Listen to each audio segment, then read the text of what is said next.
생활 속 법률 히어로 이승우 변호사의 사건 파일.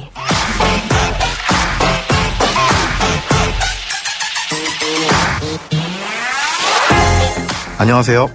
사건 파일 이승우 변호사를 대신하여 오늘 진행을 맡은 조범석 변호사입니다. 각종 사건 사고에서 여러분을 구해드리겠습니다. 오늘 열어볼 사건 파일은 데이트 폭력 관련 사건입니다.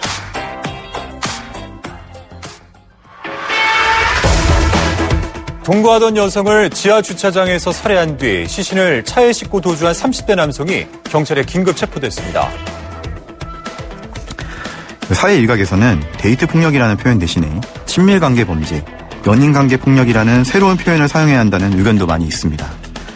데이트가 주는 좋은 어감이 발생하는 범죄의 심각성을 너무 미화한다는 이유 때문인데요. 데이트 폭력이라고 불리는 친밀관계 범죄, 연인관계의 폭력에 대해서 형사 전문 변호사로서 광주 전남 지역에서 활동하고 있는 송지영 변호사와 함께 알아보겠습니다. 안녕하세요, 변호사님. 안녕하세요. 오늘 데이트 폭력 관련해서 어떤 얘기를 해주실 것인가요?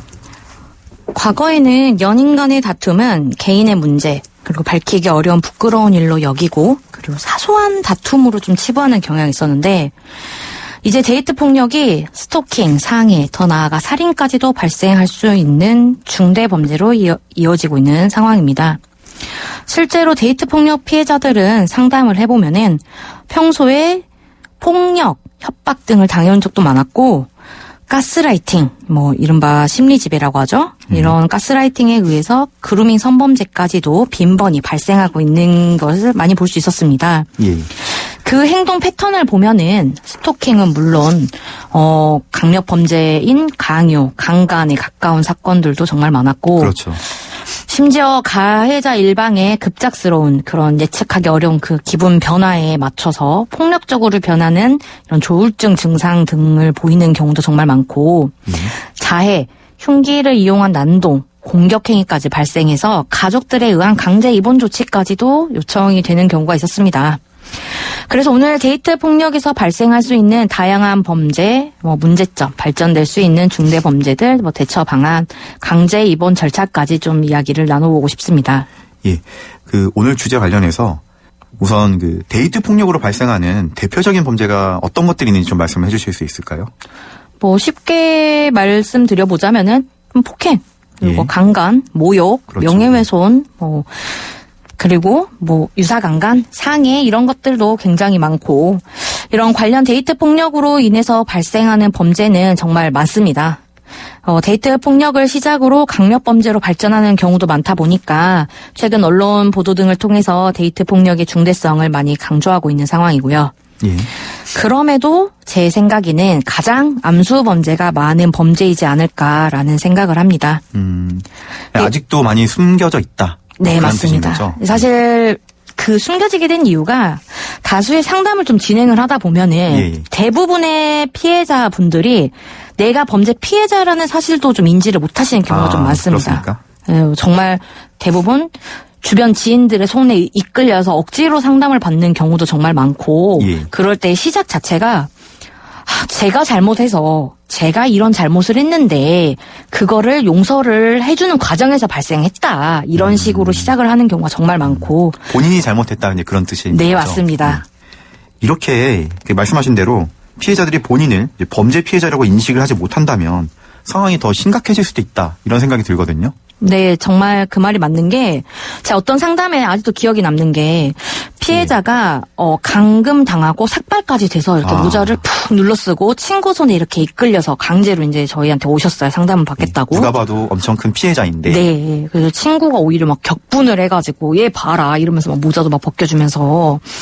근데 그때 당사자인 본인이 이야기를 딱 들어보니까, 제가 이거는 머리도 잘라도 된다. 내가 너한테 믿음을, 했다. 네, 믿음을 주기 위해서 이 정도는 할 수 있다. 이렇게 얘기를 했고, 내가 잘못을 해서 시작을 된 상황이니까 이거는 폭행도 감금도 아닙니다. 이러면서 막 친구 손을 이끌고 야 가자 이러면서. 오히려 본인은 상담이나 변호의 조력을 받을 그런 거에 대해서 거부를 했다. 부정적으로. 그것보다는 내가 범죄 피해자다. 라는 것 자체도 좀 인식을 확실히 인식을 못하는 못했다는 경우가 말씀이시죠. 많더라고요. 그래서 실제로 이 당사자들의 이야기를 좀 들어보면은 평소에 가해자가 폭력적 언어 사용 등을 해서 아무래도 가스라이팅을 당한 경우들이 정말 많고 스스로에 대한 자존감이 낮아지면서 내 스스로를 나는 폭행을 당해도 되는 자, 나는 내가 원치 않더라도 제가 원하면 언제든지 성관계를 해줘야 되는 자, 이렇게 인식을 하는 경우가 많았습니다. 예전에 보면은 그 매 맞는 아내의 그런 심리랑 네, 좀 비슷한 맞습니다. 것 같습니다. 예. 피해자가 이제 가스라이팅을 당하고 있다고 하면 아무래도 법원 판결에도 영향이 있을 것 같은데 어떻습니까?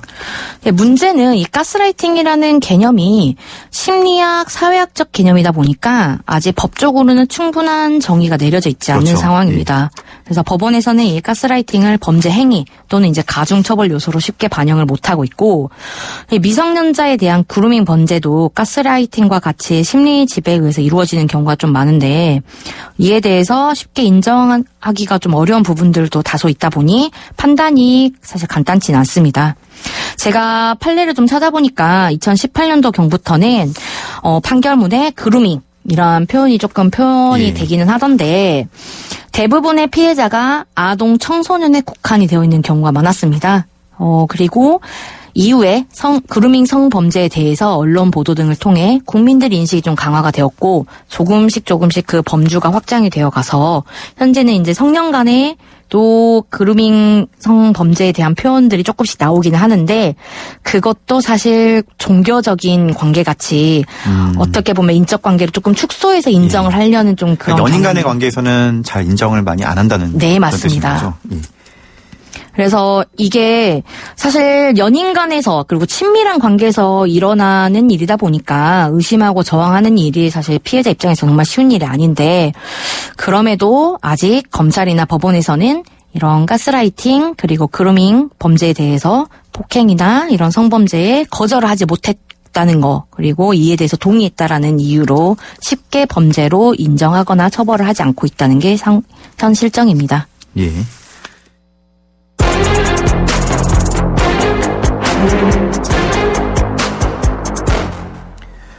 예, 이런 데이트 폭력이 심해지다 보면 강제 입원밖에 답이 없는 경우 또 생길 것 같아요.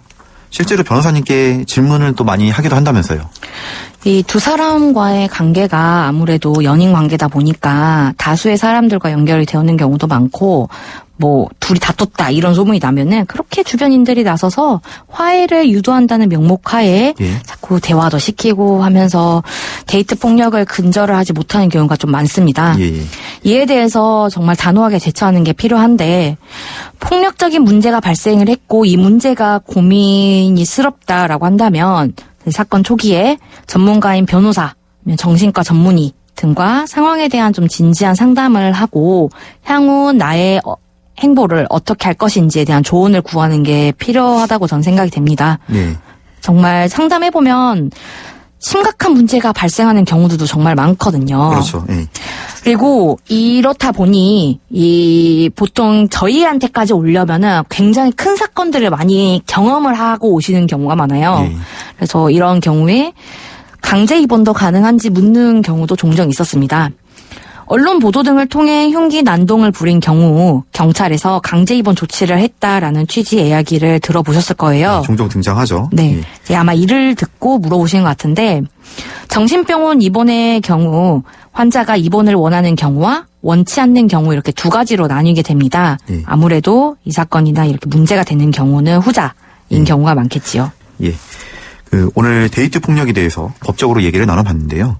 마지막으로 관련해서 법적 조언을 해주신다면 어떤 게 있을까요?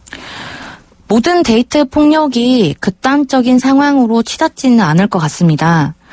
그러나 본인이 위험에 놓여 있다면은 분명한 자기 보호를 위해서 도움이 필요한 것이 현실입니다. 실제 상담을 해보면 자신이 피해자임을 인지를 못해서 도움을 요청하지도 못하는 경우가 정말 많았거든요. 근데 제가 느끼기도 이러면 실제로 정말 도움조차 요청하지 못하고 그냥 그렇게 인내하며 지내시는 분들도 정말 많을 것 같습니다. 그리고 자신이 어려움에 놓여져 있을 때 두려워하지 말고 도움을 요청을 하시기를 바라고, 필요하시면 변호인의 조력을 구하는 건 역시 한 가지 방법이 될 수 있습니다.